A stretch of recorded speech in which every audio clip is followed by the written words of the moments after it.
Hello everyone. In last week's parasha, which was Lech Lecha, and then again in this week's parasha, Vayar, we see Avraham being tested. He has 10 tests from Hashem.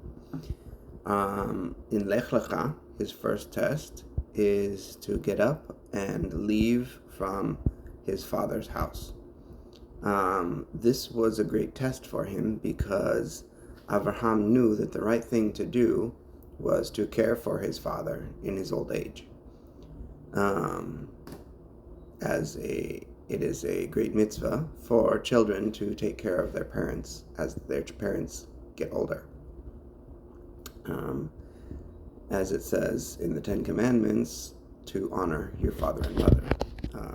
We're told in the commentaries that this means that we're to take care of them in our old age, in their old age. And then we also, and so in this case, God says to Avraham, get up and leave your land and go to the land I will show you. And what does Avraham do? He gets up early and he goes.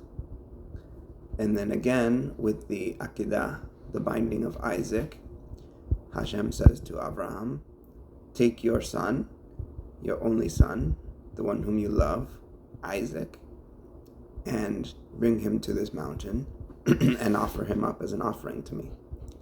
And again, Avraham is conflicted, very much so, because he says, God doesn't want human sacrifice, and he says, murder is not okay.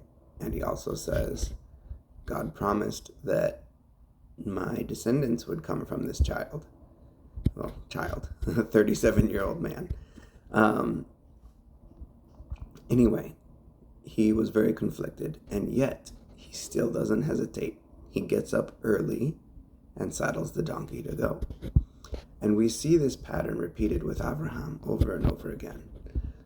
We see that when Hashem told Avraham to be circumcised in his old age, he doesn't hesitate, he does it.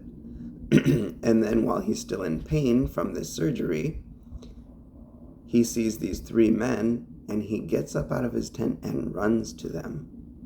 He not only doesn't hesitate to do a mitzvah, he runs to do a mitzvah.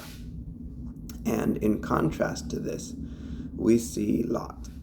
Lot was considered a righteous man, but when he is living in Sodom, and the two angels come and they say, you need to get your family and get out of here because we're going to destroy this place, what does he do? He delays. He procrastinates. He makes excuses. He negotiates. He says, well, can I go to this city? It's not far. It's small. Instead of going all the way to the mountains, well, yeah, I have to get my daughters and son-in-laws ready. I have to get my wife ready. He delays and delays until the angels say, you got to go now. And they grab him by the hand and take him out.